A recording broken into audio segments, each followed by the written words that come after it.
Es el mayor sistema de transporte de mercancías del mundo. Una compleja red que cubre Estados Unidos. Desde los primeros caballos de hierro a los actuales sementales de acero, suben laderas, serpentean por valles, truenan por praderas para repartir su carga. A continuación, los trenes de mercancías en maravillas modernas.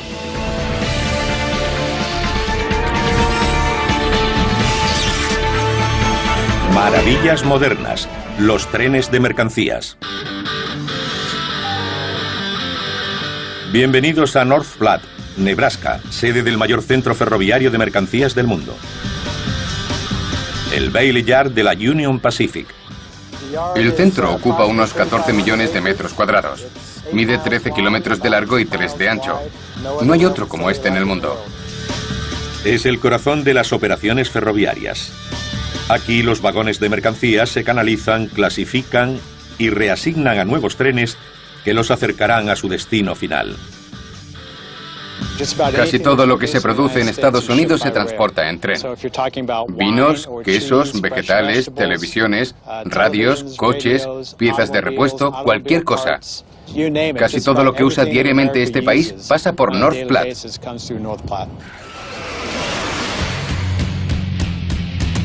El Bailey Yard está estratégicamente situado en el centro de la red ferroviaria de la Union Pacific. Es tan grande que desde cualquier punto solo se puede divisar un tercio.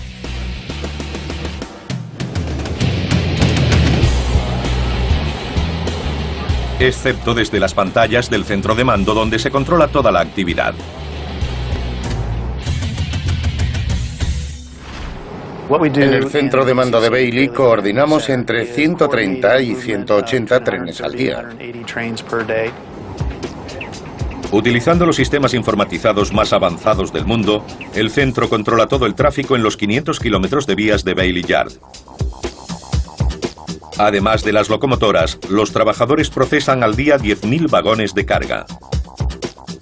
La primera parada de muchos de ellos es uno de los dos puntos de clasificación o collados. Aquí procesamos los trenes con destino al este. Los que entran en North Platte se clasifican antes de partir hacia sus destinos finales. Cogemos los vagones que han llegado y los clasificamos antes de salir hacia destinos más remotos. El collado es una colina artificial que permite la entrada de más de 4 vagones por minuto. La gravedad les hace bajar. El ordenador registra el peso del vehículo a su paso por esta báscula. El vagón pasa después por un sistema de retardadores informatizados o frenos que actúan sobre las ruedas para decelerar el vehículo. Los frena adecuadamente, no solo a la distancia que necesitan para llegar al otro extremo, sino que calcula lo que queda de rail. El ordenador le hará circular de 20 a 2 kilómetros por hora, si es necesario, para permitir un manejo seguro de la carga. Es increíble ver la suavidad con la que llegan los vagones después de bajar el collado. El destino de cada vagón está registrado en un ordenador. Este acciona automáticamente el cambio para que llegue directamente a la vía asignada. En el otro extremo del collado hay un equipo de control. Son los que enganchan los trenes que van a salir de North Platte. Nosotros los separamos aquí y ellos los reúnen allí abajo. Locomotoras de maniobras por control remoto, menos potentes que las normales, van montando los trenes cuando se acumulan suficientes vagones con un mismo destino.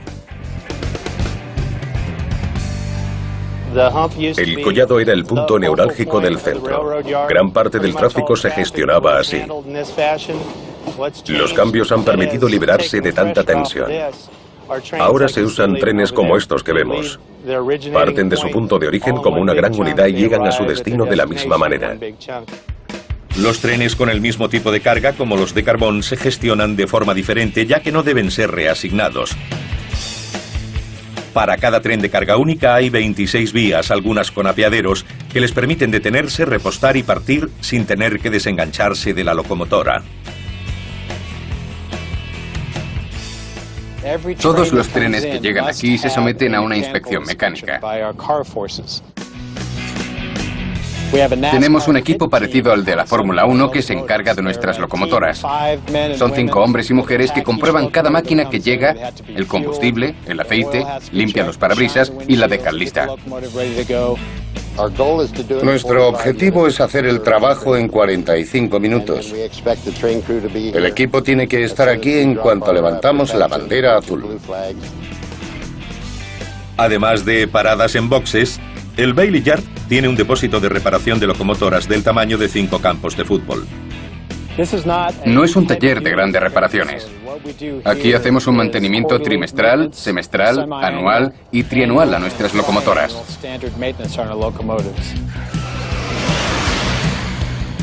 Aquí también hacen el mantenimiento de los vagones.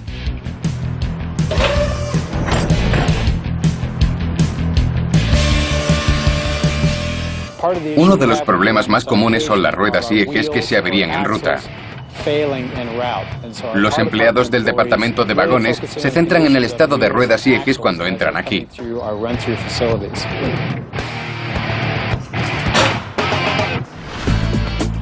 En North Platte cambiamos una media diaria de entre 55 y 60 juegos de ruedas e inspeccionamos más de 13.000 vagones al día. El Bailey Yard cuenta con 4.000 empleados de la Union Pacific que trabajan día y noche los 365 días del año para mantener la actividad. En North Platte hay unas órdenes de producción muy claras. Aunque llueva, nieve, haga sol, viento o granice, debemos cumplir los objetivos, porque si no, retrasamos el flujo de mercancías en ambos sentidos. No podemos permitirnos ese lujo en la Union Pacific.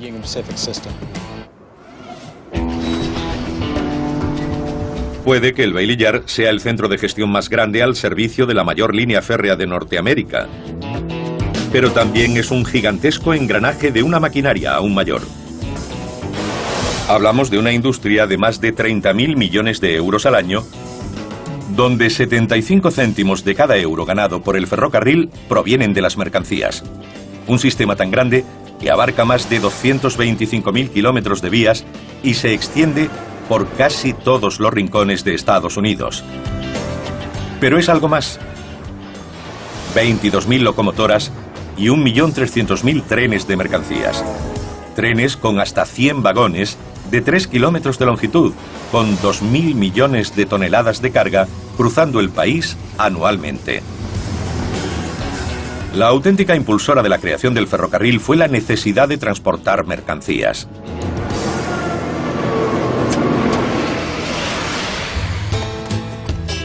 El negocio ferroviario nació en forma de rudimentarios carromatos tirados por caballos como estos, moviéndose sobre raíles en minas de carbón y canteras en 1820. Partimos de que son ruedas de acero sobre raíles de acero, y eso reduce el cociente de fricción. Se consigue más movimiento con menos potencia sobre un raíl de acero que sobre barro o caminos de tierra. Pronto aparecieron ferrocarriles que utilizaban caballos para transportar otros productos. Después de 1830, la Tom Thumb y las primeras locomotoras de vapor, como de Best Frame o Charleston, demostraron que el vapor era más fiable y potente que los caballos. Los motores de vapor pronto sustituyeron a caballos y mulas.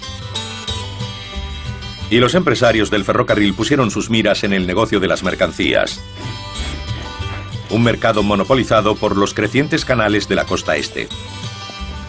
En aquel momento les estaba costando abrir canales que fueran realmente útiles. Pensaron en construir un ferrocarril junto al canal y derrotar así a los barcos. El tren, con su sencillez tecnológica, sustituyó rápidamente a los canales, casi de la noche a la mañana. Los trabajadores tendieron vías tan rápido como fue humanamente posible.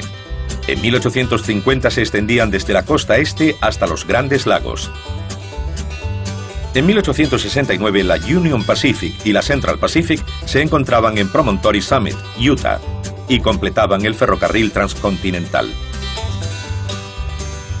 El negocio se extendió rápidamente porque se podía ganar mucho dinero.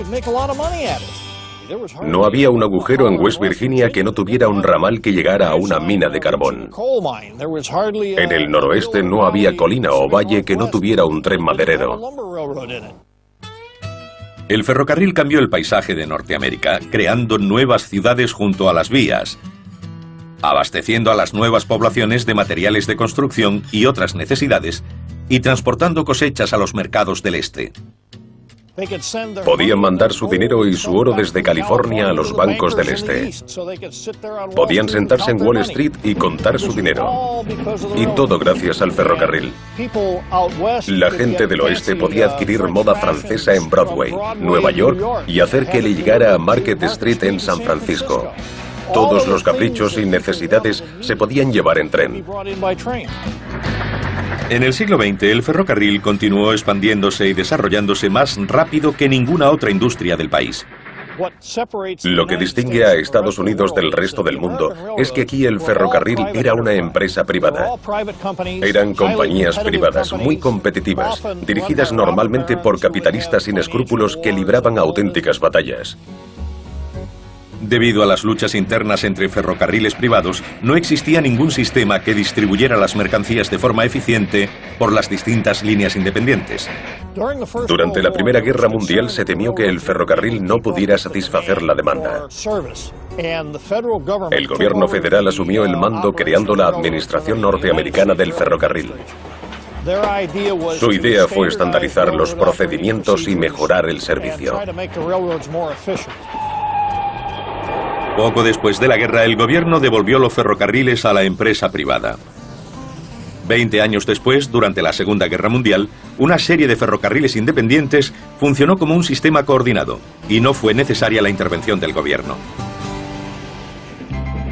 La columna vertebral de acero del país desempeñó un papel fundamental en la victoria, pero en los años 50, el monopolio del transporte de mercancías se debilitó rápidamente. Los camiones y el nuevo sistema interestatal de autopistas se alzaron como una nueva amenaza. El ferrocarril, que era una red de pequeños dominios feudales que competían entre ellos en un sistema que favorecía dicha competencia, tenía que enfrentarse, de repente, con un nuevo rival. El ferrocarril respondió fusionándose, mejorando y modernizándose.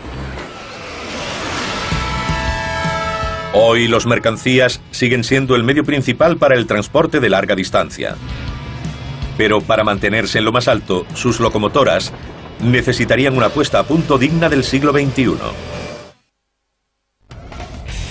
En el interior del edificio 10 de la General Electric en Erie, Pensilvania, cobran vida unas enormes máquinas de 208 toneladas y 44.000 caballos con motor diésel eléctrico.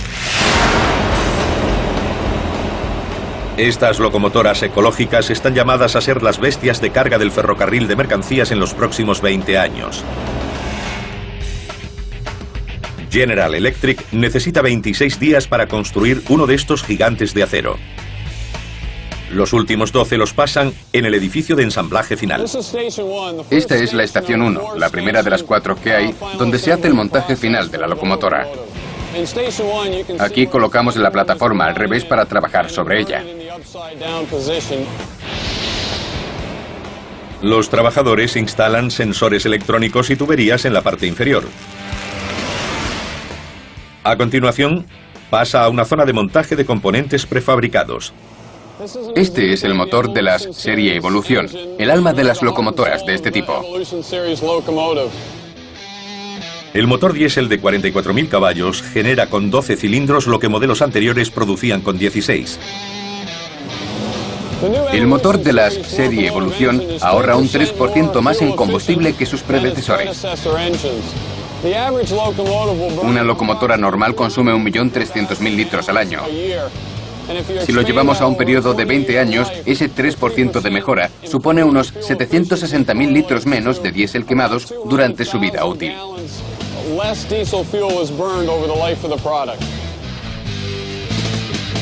Con el armazón ya en su posición normal, se colocan el motor y otros componentes. Aquí es donde el proceso de ensamblaje de la locomotora se convierte en una cadena de montaje automatizada. En la estación 1 se ha colocado el bastidor boca arriba. Aquí empezamos a montarle la cabina y los componentes en la plataforma. Y hacemos el ensamblaje final de la locomotora.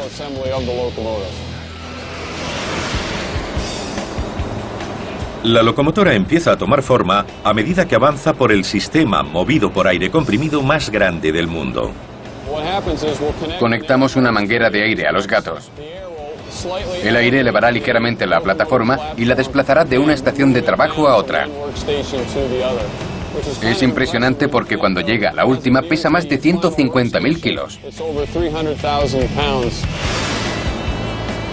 Pero las bestias de acero de 20 metros de largo y 5 de alto aún no están acabadas. En este punto, la locomotora está casi terminada, pero le faltan las ruedas. Aquí la retiramos de los gatos de aire comprimido y la llevamos a la estación 4. Una grúa iza la locomotora de 150 toneladas sobre el suelo de la fábrica y la deposita suavemente en un conjunto de ruedas.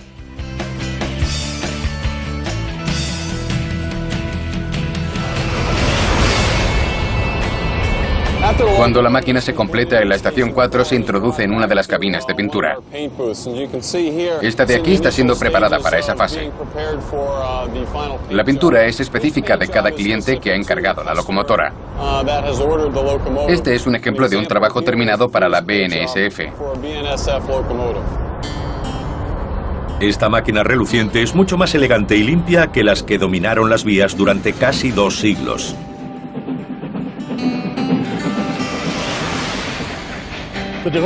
El desarrollo de la locomotora de vapor fue evolutivo y revolucionario. Al principio, el mayor problema fue encontrar las proporciones entre la caldera, los cilindros y los mecanismos de conexión. La primera locomotora que contó con todos los componentes en sus justas proporciones fue una llamada John Bull. La John Bull entró en servicio en 1831 y se convirtió en la primera producida en serie.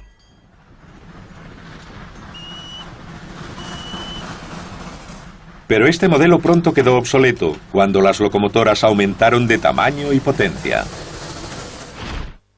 La madera se usó de forma generalizada en los ferrocarriles estadounidenses hasta poco después de la Guerra Civil. En muchos territorios por los que pasaba el tren en praderas y llanuras no había árboles.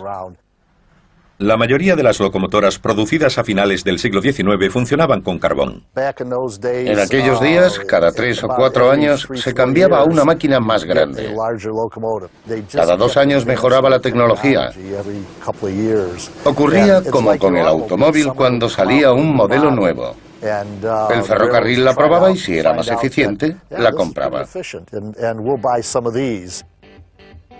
Las locomotoras de principios de los años 20 dejaban en pañales a sus predecesoras. Puede que su tamaño y potencia hayan cambiado drásticamente. Sin embargo, hubo pocos cambios fundamentales en su funcionamiento. El vapor presurizado entra por un lado del cilindro y empuja al pistón. Una válvula pasa el vapor al otro lado y obliga al pistón a volver. Una serie de bielas convierten el movimiento horizontal del pistón en el de rotación de las ruedas. En la Segunda Guerra Mundial, la locomotora de vapor había alcanzado la cima de su desarrollo tecnológico.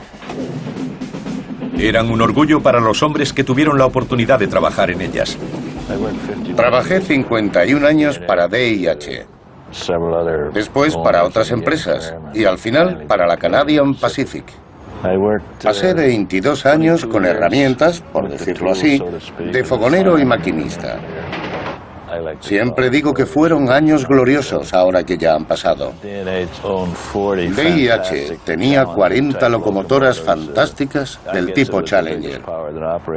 Eran las más potentes del noroeste. No creo que hubiera otras máquinas más grandes y bonitas. Cuando Bernie O'Brien empezó en el ferrocarril en 1948, sus días como fogonero en las locomotoras de vapor estaban contados. El diésel se introdujo en los años 20, pero no se consideró una locomotora apta para circular. Se usaban para maniobras, en operaciones especiales, en líneas de tren ligero, pero no se les consideraba una amenaza real. Cuando DIH compró la RS-2, alguien me dijo que iba a sustituir a las Challenger, pero no lo creí. Era divertido porque poner a la RS-2 junto a la Challenger era como poner a un gigante al lado de una persona pequeña. La Electromotive Corporation de Cleveland, Ohio, creyó que hasta que no se pudiera sustituir una locomotora de vapor por una diésel del mismo tamaño, el diésel no llegaría a ninguna parte. En 1939 crearon la FT, Freight Diesel, que era una diésel de 2 unidades, con motores de 16 cilindros con una potencia de 1.350 caballos cada una. Esa locomotora acabó con el motor de vapor. Me dio mucha pena. Nuestras últimas Challenger tenían solo 6 años cuando la retiraron del servicio. Cuesta trabajo creerlo. La locomotora de vapor no cumplió todas las expectativas porque no era buena tractora. Requería mucha mano de obra y era muy frágil. La diésel es como un turismo. Es automática, arranca y adelante. La mecánica de una locomotora diésel es muy diferente a la de vapor. En el cilindro, un pistón comprime una mezcla de combustible y aire hasta que se inflama. La explosión baja el pistón que mueve el cigüeñal. Un alternador convierte el movimiento del cigüeñal en energía eléctrica que es transmitida a los motores de tracción de cada eje para mover las ruedas. Una de las ventajas del diésel es que se podían acoplar tantas unidades como se necesitaran. Dependía de la potencia requerida. Un solo hombre controlaba todas las unidades. Como sus predecesoras de vapor, cada generación de locomotoras diésel eléctricas dejaba atrás a las anteriores. Hoy las de mercancías mueven más tonelaje que nunca. Pero es un logro que requiere algo más que potencia, especialmente cuando se recorre una de las vías más traicioneras de Norteamérica. Con sus acusadas pendientes, curvas cerradas y fuertes bajadas, el puerto del Cajón, en el sur de California, es una de las vías férreas más peligrosas de Estados Unidos. Patrick Márquez, maquinista de la Burlington Northern Santa Fe, debe hacer este viaje varias veces a la semana.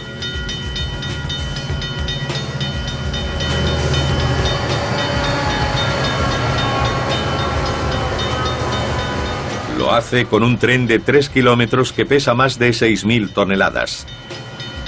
Normalmente van 2 hombres. Un revisor que hace de encargado del tren y su carga. BNSF 7644 East Farm Bryan, over. Y el maquinista o conductor del tren. Pero para este duro viaje se necesita un segundo maquinista que controla 2 locomotoras adicionales en la parte trasera del convoy para empujarlo colina arriba. Ahora se pondrá en contacto conmigo y me hará saber cuándo está enganchado al tren para irnos. Allá vamos.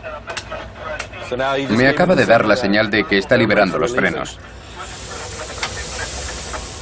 Al soltar el freno le damos potencia y nos vamos.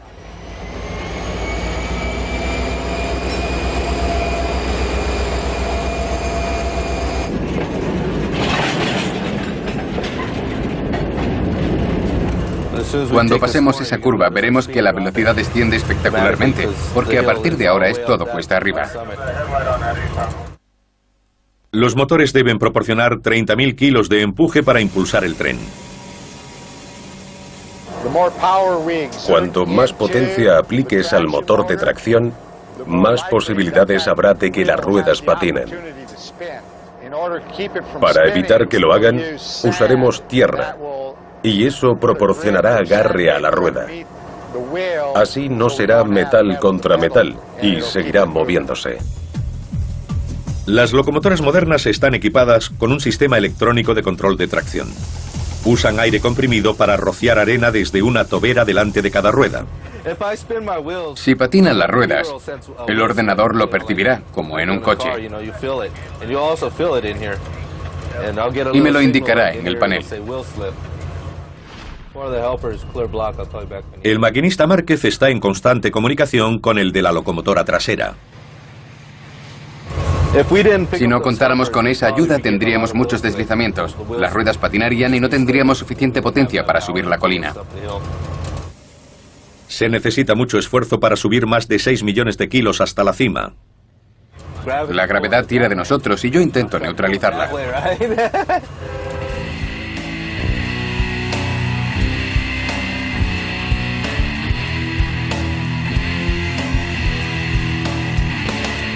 Si paro ahora y suelto los frenos sin dar potencia, caeremos hacia atrás. Con las herramientas necesarias para mantener el tren en movimiento, Márquez puede sentarse y disfrutar del viaje hasta la cima. Bueno, más o menos. Es una alarma, un dispositivo de seguridad para mantenerme despierto. Si sufro algún contratiempo y no apago la alarma, aplicará los frenos e irá decelerando el tren hasta detenerlo. Solo hay que apretar este botón de alerta. Cada vez que salta, si hago algo con el acelerador o con los frenos, también se resetea, porque eso demuestra que estoy despierto, que he movido los controles. Márquez tiene que parar el tren en la cima para apagar los motores auxiliares. Solo tengo que disminuir la velocidad y el tren irá deteniéndose.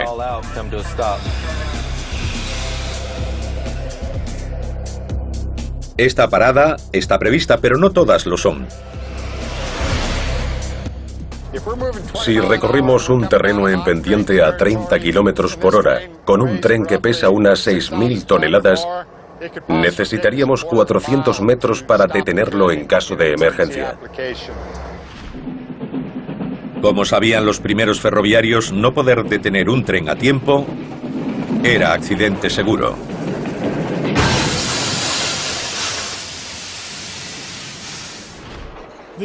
Los primeros ferrocarriles usaban frenos de mano de varios tipos.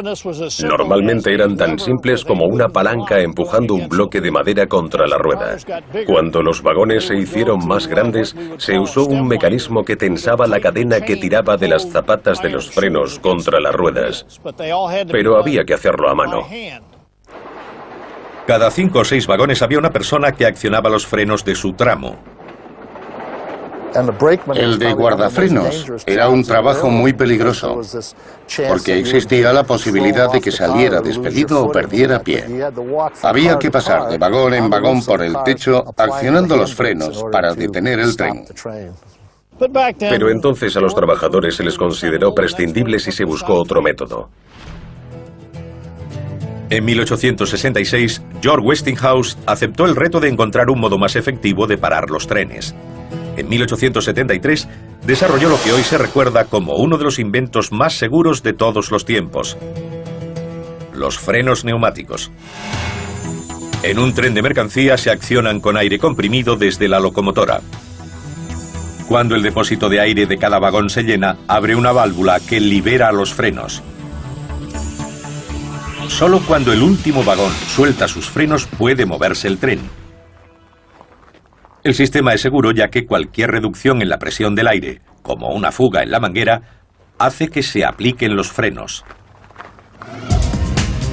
Cuando la locomotora diésel eléctrica sustituyó a la de vapor, surgió otra tecnología revolucionaria: los frenos dinámicos para complementar a los neumáticos. En el puerto del Cajón, el maquinista Márquez confía en los frenos dinámicos para empezar a descender. Ahora voy con frenos dinámicos. Convierte el motor de tracción en grandes resistencias. En vez de dar potencia a las ruedas, los motores de tracción se la quitan. Esta energía se disipa en forma de calor. Al carecer de electricidad, endurecen el giro, lo que proporciona resistencia a las ruedas y frena al tren.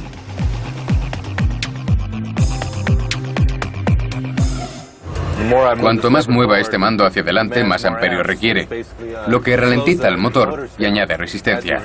Son los que nos frenan, lo que significa que tengo que añadir más amperios para mantener el tren bajo control.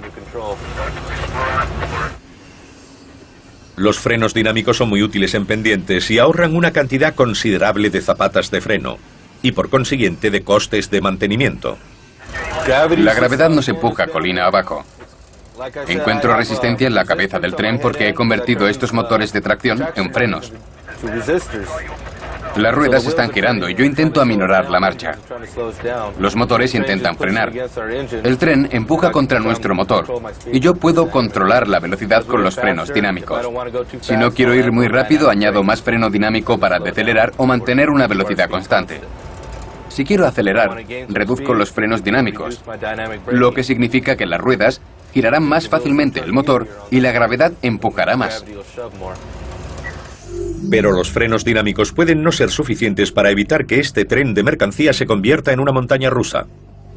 Voy con frenos dinámicos. Estoy pidiéndole demasiado a mis motores. El tren va demasiado rápido. Si no hago algo, voy a seguir ganando velocidad. Voy a aminorar con los frenos neumáticos. Irá frenando el resto del camino de bajada. Cuando el tren de 6.000 toneladas llega abajo, de nuevo, se ha superado el puerto del Cajón con cientos de vagones de mercancías. Y los contenedores que transporta son importantes más allá de los productos que contengan. Con el aumento de las importaciones de Asia, estos contenedores han rejuvenecido la industria del ferrocarril.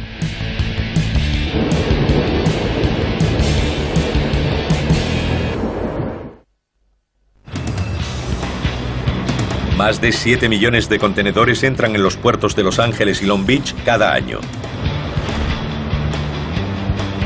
Más que en ningún otro punto de Estados Unidos.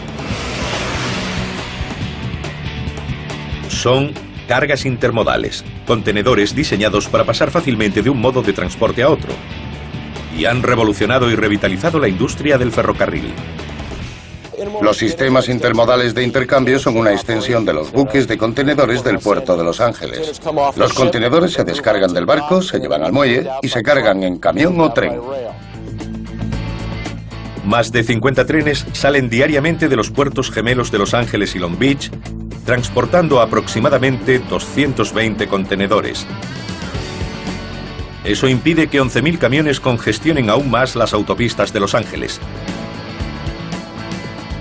La llegada del comercio con Asia, especialmente en los últimos 20 años, y en concreto con China en los últimos 10, ha duplicado el volumen que llega a los puertos de la costa oeste. Los trenes de contenedores han servido para dar salida a grandes cantidades. El tráfico intermodal se duplicará hasta los 100 trenes diarios en las próximas 2 décadas. Más del 60% de las importaciones pasa por estos puertos con destino a todo el país. La primera parada de todo este tráfico es el corredor de la Alameda. Se dirige al este para servir al resto del país. El pasillo de 30 kilómetros es una vía rápida para trenes que conecta los puertos con centros ferroviarios del este de la ciudad. Este tramo de 15 kilómetros, al que llamamos cariñosamente la trinchera, fue la joya de la corona del programa. Sus 15 kilómetros representan la mitad del pasillo. En la trinchera los trenes viajan sin ningún impedimento por debajo del tráfico de la ciudad. Un viaje que duraba casi 2 horas se ha reducido a solo 45 minutos. Es una de las grandes bazas. El corredor de la Alameda representa uno de los enlaces más fuertes de la red de ferrocarril transcontinental en este momento. El sistema intermodal ha superado al carbón como el gran generador de beneficios de la industria ferroviaria. Las plataformas articuladas, diseñadas para transportar contenedores de sistema intermodal, permitieron que el ferrocarril siguiera siendo relevante en el mundo del transporte de mercancías. Cada vagón puede albergar un contenedor en la zona baja y otro encima.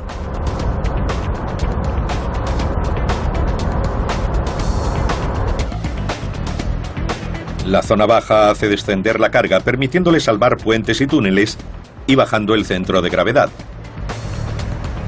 Poder apilarlos significa 2 por el precio de 1. Aumenta el volumen de carga, baja el coste por unidad y hace del ferrocarril un modo eficiente y rentable de transportar mercancías. Las plataformas articuladas no son el primer vehículo para un fin especial. Los primeros eran simples plataformas con ruedas, pero pronto se le añadieron paredes. Este tipo de vagón es una góndola, no góndola como en Venecia. En Norteamérica no hay de esas. Fue uno de los primeros tipos de plataformas de carga. Pero las góndolas no servían para los duros inviernos, los calurosos veranos y los largos recorridos entre las zonas pobladas del país. Se necesitaba un vagón cerrado. Había nacido el furgón, icono del transporte de mercancías de Norteamérica. Los furgones solían servir como vallas publicitarias rodantes. Algunos furgones se modificaron y se instalaron puertas deslizantes. Servían para el transporte de ganado. Contaban con un buen aislamiento y depósitos de hielo en cada extremo. También se usaba como refrigerador de productos perecederos. Los vagones refrigerados cambiaron el modo de alimentarse de Norteamérica. Estos vagones eran fresqueras sobre ruedas. Funcionaron bien hasta la llegada de la comida congelada. Y llegó el vagón refrigerado mecánico. A principios de los años 50 se usó un pequeño motor diésel para hacer funcionar un refrigerador. Los vagones se convirtieron entonces en una especie de congeladores sobre ruedas. Eso fue el fin de la fresquera. La industria ferroviaria supo acomodarse a todos los mercados de Estados Unidos. La era del petróleo desembocó en la introducción del vagón cisterna. La revolución del automóvil impulsó el transporte de coches. Las caravanas sobre plataformas se desarrollaron en respuesta a la competencia de los camiones de los años 50. Pero con la proliferación de diseños llegó la desaparición de otro vagón, el furgón de cola. La radio posibilitó trabajar con menos personal. No se necesitaban 4 o 5 personas para llevar el tren. Ya bastaba con 2 o 3. El furgón de cola se convirtió en un apéndice innecesario. La tecnología cambió el furgón de cola por el FRED. FRED significa dispositivo luminoso trasero. Para los que perdieron el trabajo por su culpa, la F tenía otra connotación. El FRED puede ser desde una luz parpadeante hasta una bandera roja en el extremo del último vagón. El FRED puede transmitir información sobre la presión del aire y hacer saber al maquinista cómo se comporta el final del convoy. Pero no solo los últimos vagones son ahora más inteligentes.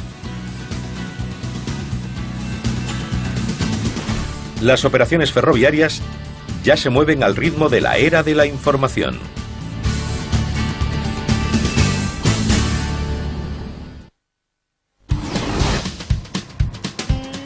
Hay miles de trenes recorriendo América del Norte. Sus caminos se entrecruzan, comparten las mismas líneas e incluso pueden usar la misma vía en direcciones opuestas. Suena a trenes a punto de chocar.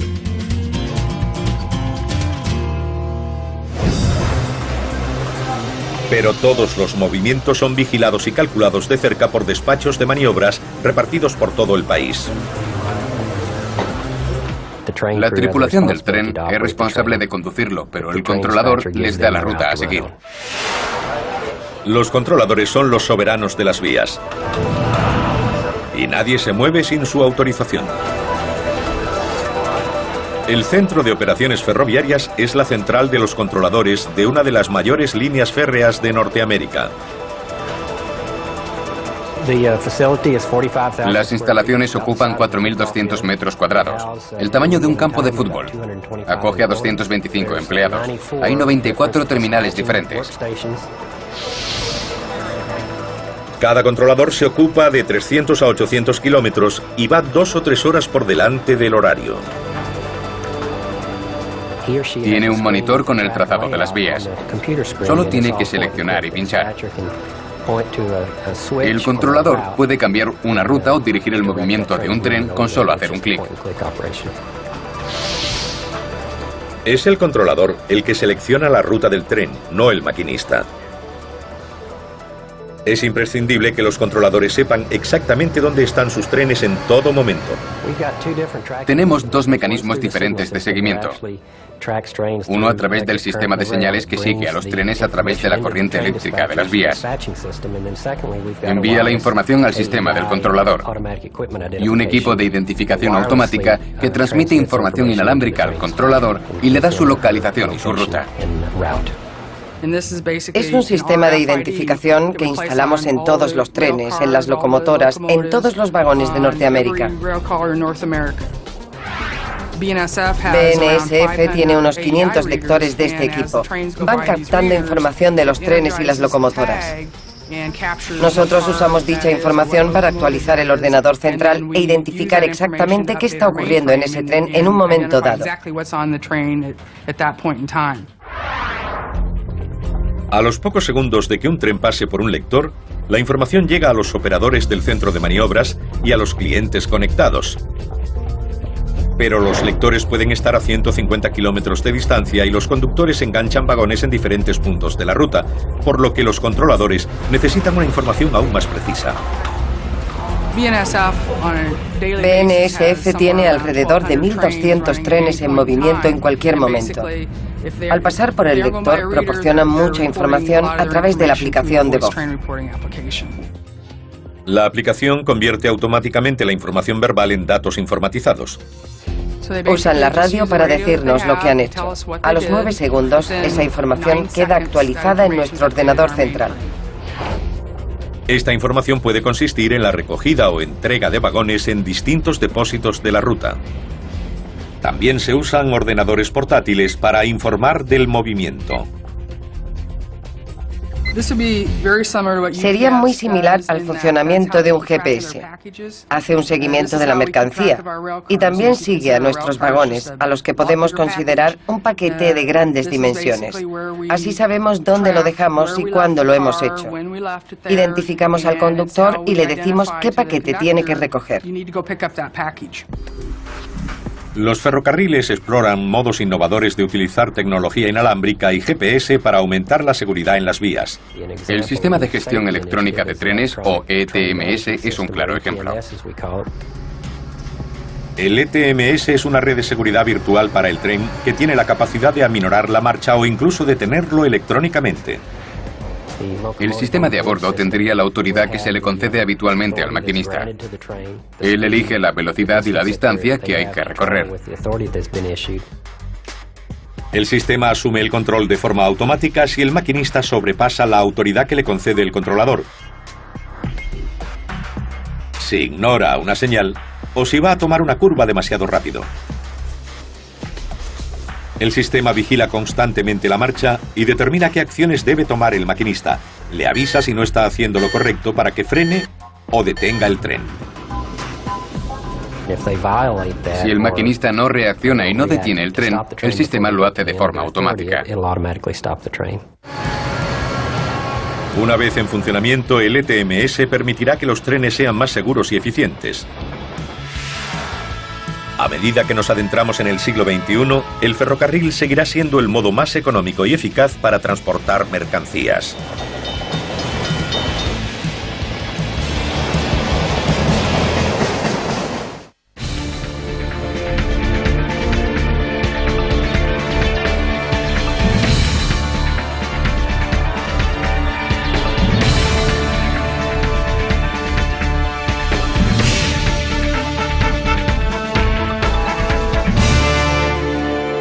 Remotos. El collado es una colina artificial que permite la entrada de más de 4 vagones por minuto. La gravedad les hace bajar. El ordenador registra el peso del vehículo a su paso por esta báscula. El vagón pasa después por un sistema de retardadores informatizados o frenos que actúan sobre las ruedas para decelerar el vehículo. Los frena adecuadamente, no solo a la distancia que necesitan para llegar al otro extremo, sino que calcula lo que queda de raíl. El ordenador le hará circular de 20 a 2 kilómetros por hora, si es necesario, para permitir un manejo seguro de la carga. Es increíble ver la suavidad con la que llegan los vagones después de bajar el collado. El destino de cada vagón está registrado en un ordenador. Este acciona automáticamente el cambio para que llegue directamente a la vía asignada. En el otro extremo del collado hay un equipo de control. Son los que enganchan los trenes que van a salir de North Platte. Nosotros los separamos aquí y ellos los reúnen allí abajo. Locomotoras de maniobras por control remoto, menos potentes que televisiones, radios, coches, piezas de repuesto, cualquier cosa. Casi todo lo que usa diariamente este país pasa por North Platte.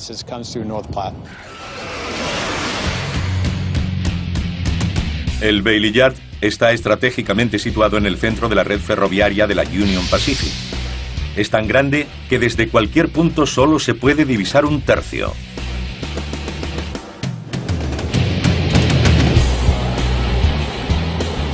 Excepto desde las pantallas del centro de mando donde se controla toda la actividad.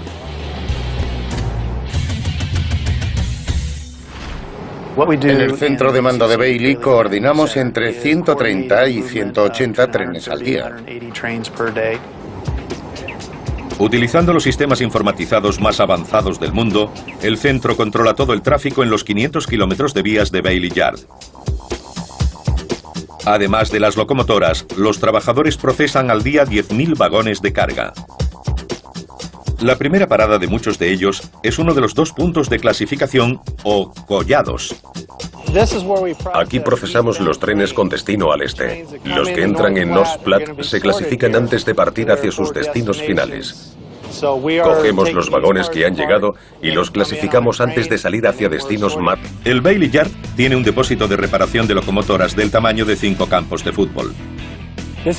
No es un taller de grandes reparaciones. Aquí hacemos un mantenimiento trimestral, semestral, anual y trianual a nuestras locomotoras.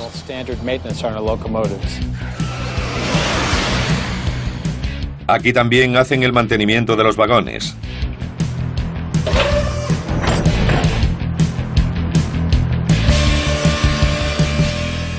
Uno de los problemas más comunes son las ruedas y ejes que se averían en ruta. Los empleados del departamento de vagones se centran en el estado de ruedas y ejes cuando entran aquí.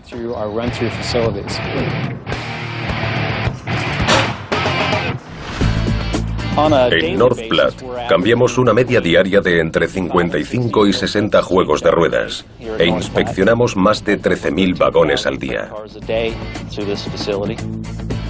El Bailey Yard cuenta con 4.000 empleados de la Union Pacific que trabajan día y noche los 365 días del año para mantener la actividad. En North Platte hay unas órdenes de producción muy claras. Aunque llueva, nieve, haga sol, viento o granice, debemos cumplir los objetivos, porque si no, retrasamos el flujo de mercancías en ambos sentidos. No porque las normales van montando los trenes cuando se acumulan suficientes vagones con un mismo destino. El collado era el punto neurálgico del centro. Gran parte del tráfico se gestionaba así. Los cambios han permitido liberarse de tanta tensión. Ahora se usan trenes como estos que vemos. Parten de su punto de origen como una gran unidad y llegan a su destino de la misma manera. Los trenes con el mismo tipo de carga, como los de carbón, se gestionan de forma diferente, ya que no deben ser reasignados.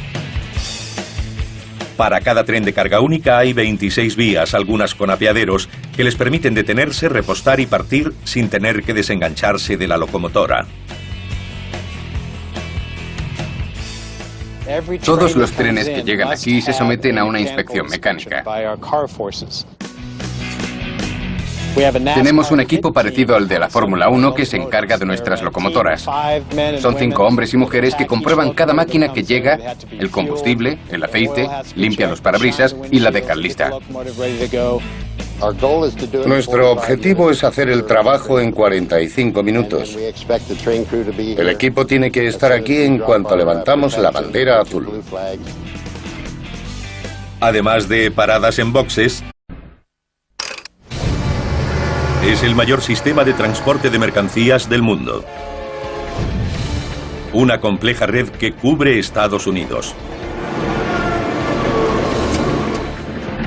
Desde los primeros caballos de hierro a los actuales sementales de acero, suben laderas, serpentean por valles, truenan por praderas para repartir su carga.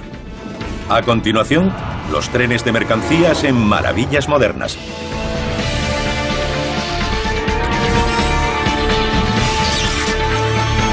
Maravillas modernas, los trenes de mercancías. Bienvenidos a North Platte, Nebraska, sede del mayor centro ferroviario de mercancías del mundo. El Bailey Yard de la Union Pacific. El centro ocupa unos 14 millones de metros cuadrados. Mide 13 kilómetros de largo y 3 de ancho. No hay otro como este en el mundo. Es el corazón de las operaciones ferroviarias. Aquí los vagones de mercancías se canalizan, clasifican y reasignan a nuevos trenes que los acercarán a su destino final. Casi todo lo que se produce en Estados Unidos se transporta en tren. Vinos, quesos, vegetales.